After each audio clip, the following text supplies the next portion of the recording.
تو بالآخر ring road scandal کی انکوائری مکمل ہو گئی. یہ ہیڈ لائنز آپ کے سامنے ہیں. ہم نے اب یہ پڑھا ہے کہ سابق کمشنر راولپنڈی اور چیئرمین لینڈ ایکوزیشن کو گرفتار کر لیا گیا ہے اور بتایا گیا ہے کہ بہت سارے گھپلے اس میں سامنے آئے. حکومت کی منظوری کے بغیر روڈ کی الائنمنٹ کو تبدیل کر دیا گیا. جو اس کی کنسٹرکشن تھی اس کی لاگت میں اضافہ کر دیا گیا. لوکل ٹرانسپورٹ کے لیے خام خواہ رستے کھول دیے گئے. ہاؤسنگ سوسائٹیز کے مالکان 10 کے قریب جو ہیں ان کو باقاعدہ فائدہ پہنچایا گیا. بعض ہاؤسنگ سوسائٹیز نے فائلیں پہلے سے بیچنی شروع کر دیں. ایک نے 1.5 ارب کی صرف فائلیں ہی فروخت کر دیں. یہ بھی بتایا گیا کہ UAE سے 1 ارب کے قریب رقم پاکستان کے اندر آئی جو ایک غریب شخص کے نام پر منگوائی گئی اور یہاں پر پلاٹ خریدے گئے. جو افسران جو بیوروکریٹس ہیں جو ان تمام فائلوں کے اوپر سائن کر رہے تھے ان میں سے ایک آدھ نے اپنے بچوں کے لیے اپنے خاندان کے لیے یہاں پر پلاٹ بھی خریدنے شروع کر دیے اور وغیرہ وغیرہ بڑی باتیں سامنے آئیں. لیکن اس رنگ روڈ کی انکوائری رپورٹ نے بہت سارے سوال بھی کھڑے کر دیے ہیں.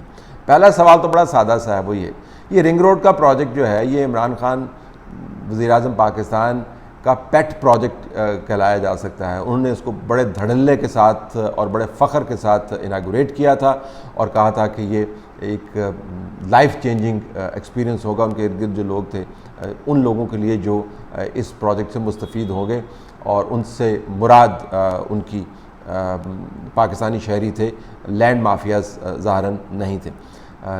ایسا پروجیکٹ جس کو وزیر اعظم پاکستان اتنے فخر کے ساتھ اناگوریٹ کرتے ہیں, جو ان کا پیٹ پروجیکٹ بیان کیا جاتا ہے, جس کے اندر ان کی تمام تر دلچسپی موجود ہے, تمام تر ڈیو ڈیلیجنس جس کو کہتے ہیں, یعنی سیاسی طور پر اس کو ویٹ کرنے کے بعد اس کو اپروو کیا گیا, اناگوریٹ کیا گیا, اس کے لیے باقاعدہ ایلوکیشنز کی گئیں. اس پروجیکٹ کے اندر اتنے بڑے گھپلے کیسے آ سکتے ہیں؟ یعنی آپ کے ہاتھ سے بنا ہوا پروجیکٹ ہے, آپ کے اپنے بندوں نے اس کو اپروو کیا ہے, آپ کے اپنے بندے اس کو ایگزیکیوٹ کر رہے ہیں اور فنڈز کو ایلوکیٹ کر رہے ہیں, اور ایلوکیٹ کرنے کے بعد یکدم آپ کو خیال آتا ہے اوہ غلطی ہو گئی.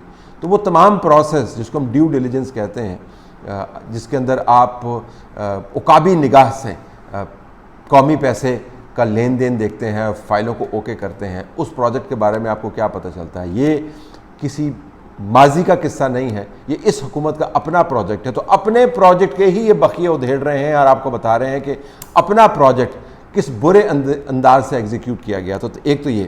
دوسری بات یہ کہ بیوروکریٹس کو تو آپ نے گرفتار کر دیا. ایزی پکنگز ہوتے ہیں بیوروکریٹس, یہ نہیں ہے کہ بالکل بدودھ کے دھلے ہوئے ہوتے ہیں, بڑی بڑی 2 نمبریاں بھی کرتے ہیں, اور بیوروکریٹس کے ذریعے ہی تو 2 نمبریاں کروائی جاتی ہیں. احتساب کے عمل میں ہم نے دیکھا کہ بیوروکریٹس کے ذریعے ہم نے 2 نمبریاں کیسے کیسے کروائی ہیں. اور دوسرے جو ہاؤسنگ سوسائٹیز کو پاکستان بھر کے اندر جو باقاعدہ سہولت فراہم کی گئی ہے, جو ریل اسٹیٹ سیکٹر کو باقاعدہ سہولت فراہم کی گئی ہے, جو انڈسٹریز کو باقاعدہ سہولت فراہم کی گئی ہے, اس کے اندر بہت سارے بیوروکریٹس انوالو ہیں, ٹیکنوکریٹس انوالو ہیں. دودھ کے دھلے ہوئے یہ نہیں ہوتے.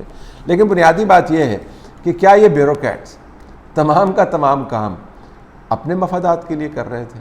یہ اپنے تئیں کر رہے تھے؟ ان کے پیچھے جو ڈرائیونگ فورس ہے وہ کون ہے؟ سیاسی طور پر جو انفلوئنس جن لوگوں کا ذکر کیا گیا اس کے اندر زلفی بخاری ہیں, اس کے اندر غلام سرور ہیں, شیخ رشید کی زمینوں کا بھی ذکر ہوا, اور 2-3 اور لوگ ہیں جو وزیر اعظم کے قریبی حلقوں کے اندر گھومتے ہیں اور کہتے ہیں کہ وہ وزیر اعظم تک خاص پہنچ رکھتے ہیں. ان کا نام لیا گیا. اس رپورٹ نے بیوروکریٹس کے گلے میں تو پھندا تنگ کر دیا, لیکن زلفی بخاری اور غلام سرور جن کا نام لیا جا رہا تھا ان کو مکمل طور پر چھوٹ دے دی. یہ یاد رہے کہ باوجود تمام تر سیاسی اختلافات کے ہم کبھی بھی یہ پرپوز نہیں کریں گے کہ آپ محض شک کی بنیاد پر لوگوں کو گرفتار کرنا شروع کر دیں. وہ زلفی بخاری ہوں, وہ غلام سرور ہوں, وہ بیوروکریٹس ہوں, وہ اپوزیشن کا نمائندہ ہو یا آپ کے اپنے لوگ ہوں, شک کی بنیاد پر آپ ان کو گرفتار نہیں کر سکتے. لیکن آپ کو پھر تسلسل کے اندر چلنا ہوگا. اگر یہ بیوروکریٹس یہ تمام کام کر رہے تھے تو اگلا سوال پھر آپ کو یہ پوچھنا چاہیے کہ اپنے فائدے کے لیے کر رہے تھے, اور اگر ان کا اپنا فائدہ اسٹیبلش نہیں ہوتا اس بڑے پیمانے پر جس بڑے پیمانے پر آپ کی اپنی رپورٹ انکوائری کے مطابق اس رنگ روڈ میں تبدیلیاں کی گئیں, تو ان کے پیچھے لوگ کون تھے؟ اگر آپ ان لوگوں کو نہیں پکڑیں گے تو پھر ان بیوروکریٹس کو بھی چھوڑنا ہوگا, کیونکہ ایک بیوروکریٹ اپنے خاندان کے لیے 10 پلاٹ تو لے سکتا ہے ایک ہاؤسنگ سوسائٹی کے اندر, اس کو ایک ایڈوانٹیج ہے, اس کے پاس معلومات ہے کہ اس علاقے کے اندر رنگ روڈ گزرے گی اور یہاں پر زمینوں کی قیمتیں جو ہیں وہ 100 گنا بڑھ جائیں گی. یہ تو ایڈوانٹیج اس پر ہے. آپ کہہ سکتے ہیں کہ ان اے وے اس نے ان معلومات کو استعمال کیا اور اپنی فیملی کو فائدہ پہنچایا. لیکن وہ اتنے اربوں کے گھپلے بغیر فائدے کے نہیں کرے گا تو وہ کون لوگ ہیں جو اس کے پیچھے موجود تھے؟ زلفی بخاری فی الحال تو سائیڈ لائن ہوئے ہیں، لیکن ابھی بھی گھر سے بیٹھ کے کام کرتے ہیں۔ غلام سرور صاحب کے پاس اپنی منسٹری موجود ہے۔